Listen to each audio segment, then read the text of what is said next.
Are you a caregiver, an aging adult, or a care receiver who is throwing up your hands saying, I wish someone told me that caregiving would be like this.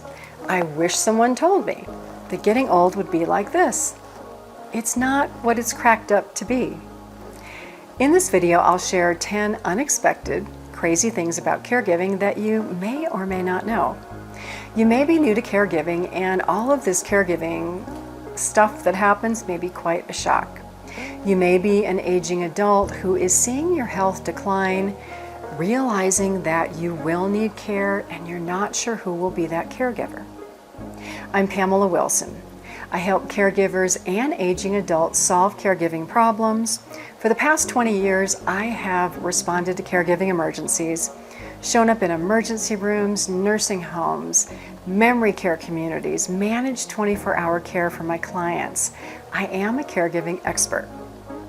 The number one surprise in caregiving that we don't like to talk about is that caregiving results in death. How do I know this? I know this from my own personal experience. My oldest sister died in a car accident when I was 17. My mom passed away when I was 35. Followed by my father several years later, and my oldest brother 1 year after my father. I was the person, and you may know someone like this, who said, no more funerals. I don't do funerals. So what did I do? I took that experience and I became a caregiving expert who helps aging adults through caregiving issues and also end-of-life issues. As a power of attorney, I have had to turn off the machines on life support for my clients. I've been with them when I passed away. Death is scary for us until you have been with a loved one who has passed away, and the fear of that goes away. Which brings us to number 2. Aging parents ask me, who will be the caregiver? My question to them is, have you talked to your children? If you're a single adult, have you talked to your family? Having conversations about caregiving and power of attorney are extremely important. If you know who your power of attorney is, you will know who caregives for you. The reason that we don't have these conversations is because we don't know what power of attorney is. As a power of attorney, I can help you understand that. On my website, PamelaDWilson.com, there is a Power of Attorney course. I take you from the A to Z of Power of Attorney so that you know that it is so much more than a piece of paper. The person that you choose is important, the responsibilities are important. Choosing a Power of Attorney is nothing that you should ever take lightly. Number 3, loved ones will refuse care. As an aging parent, you may tell your children, I don't need any care, I'm fine. The reason this happens is because as we age, things happen. Our health declines, it gets worse. Maybe we can't drive anymore. Our world is getting smaller because we've lost friends. Maybe we can't go out as easily as we once did.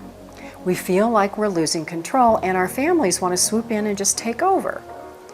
Adult children, the roles in a sense reverse here.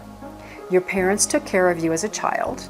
You have a responsibility now to care for your parents, but you can't just rush in and take over. Again, caregiving conversations are important. Mom or Dad, how can I help you?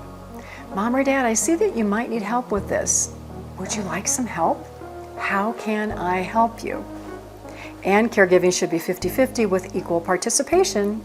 The caregiver shouldn't do everything. The older adult should not expect to be waited on. Next, there is the financial shock of caregiving. Medicare does not pay for everything. Medicare, private insurance, doesn't pay for the help that most aging adults need to stay at home. That's your retirement savings, your Social Security. If you have long-term care insurance, it pays for that. Otherwise, you are on your own. If you're low income, Medicaid can help. These are conversations that it's important to have. Adult children, your aging parents might not want to talk to you about their money. That's very common. So what do? You talk about costs of care. In-home caregivers, $25 to $35 an hour. Assisted living, $4,000 to $7,000 or $8,000 a month. Memory care, $5,000 and up.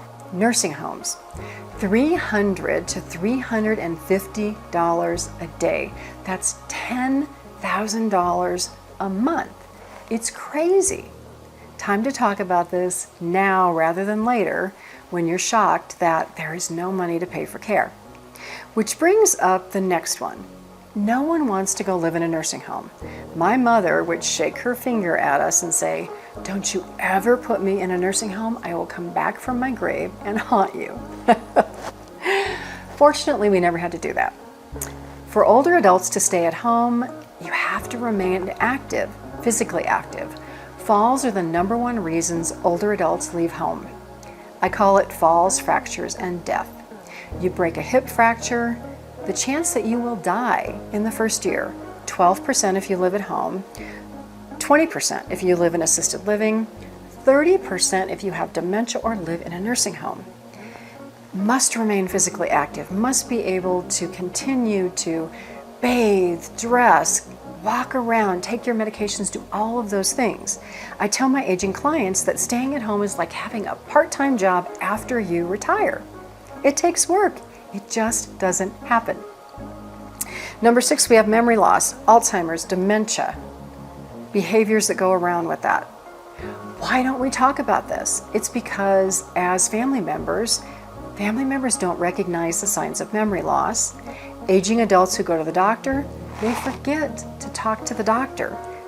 They don't remember the list of things that they were going to talk about. They don't remember that they forget.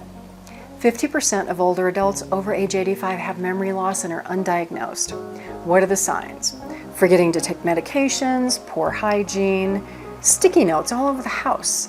You have a conversation with someone and 5 minutes later, you don't remember what you talked about. Memory loss is common in older adults. It's important to go to the doctor to get a diagnosis so that you can be preventative. Younger adults, dementia, Alzheimer's, the signs happen 10 to 20 years before a diagnosis. What are they? They begin with circulatory issues. If you have high blood pressure, diabetes, anything that affects your circulation, vascular dementia is a high probability for you. These are things that your doctors don't tell you. These are things that I know because I've been in caregiving for more than 20 years, family experience and professional experience. I know what happens. I wish I could tell you caregiving would get easier. It won't. It becomes more difficult as our aging loved ones see health declines as they get older. Number 7, the healthcare system is not your friend. If you are an aging adult, you have to be able to advocate for your care. A situation I had with a client who had pneumonia and went to a hospital. The doctor said to me, "Oh, he's old. He's lived a good life. Why should we treat him? We shouldn't put him through all of this." I said to the doctor, "I'm the guardian. I know what he wants. He bounces back very quickly when he receives treatment, and I want him treated." Doctor, not happy with me, but did what I wanted. This has happened with me over the years with more clients than I would like to admit. As an aging adult, as a caregiver, you have to know your health better than anyone else, and you have to stand up and advocate or you will be refused care by the healthcare system, who favors the young, not the old. Number 8, it's important to have a backup plan. In my family, our thought was that my mother would outlive my father. My father was older. Men die before women, that's the truth. Happened exactly the opposite. My mom passed away first. I don't know what we were thinking. She had all kinds of health issues. My father was healthier. She passed away. My father was extremely depressed. He was a World War II veteran and he almost committed suicide. Fortunately, he called me and he talked to me about that. These are the issues that you as caregivers will experience with your parents, that you as a spouse may experience with another spouse. It's important to have a backup plan. If you are a spouse and you are power of attorney for each other, and one passes away, who is your power of attorney? Is it child number 1, child number 2, child number 3, or a friend of yours? We all need a caregiving backup plan. It's important. Number 9, believe it or not, families don't get along. Usually one person in a family becomes the primary caregiver and they end up doing everything. And they feel stressed, anxious, overwhelmed, angry. They worry that they can't keep going on. There are days when they throw up their hands and say, I don't want to be a caregiver anymore. Why is this? Because they don't ask for help. Which leads us to number 10. Caregiving support is important. Whether you attend a group in person, online, take a course, becoming more knowledgeable about all of these crazy things that happen in caregiving can avoid the unexpected. They can avoid many of the things I've talked about, but not if you don't gain the knowledge. So what are the benefits of groups? You learn new caregiving skills, you share information with others, and become more confident in making the right decisions for your loved ones and in advocating. You also share stories with other caregivers who are in similar situations.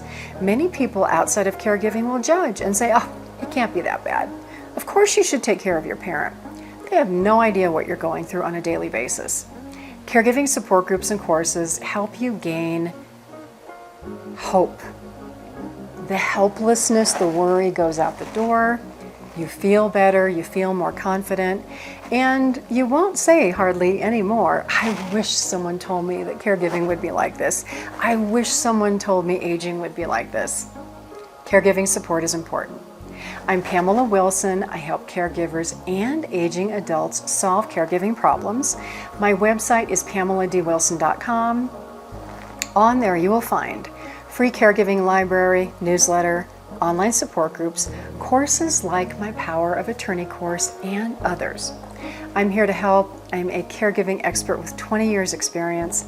I know what happens in caregiving, and I can save you time, worry, and heartache.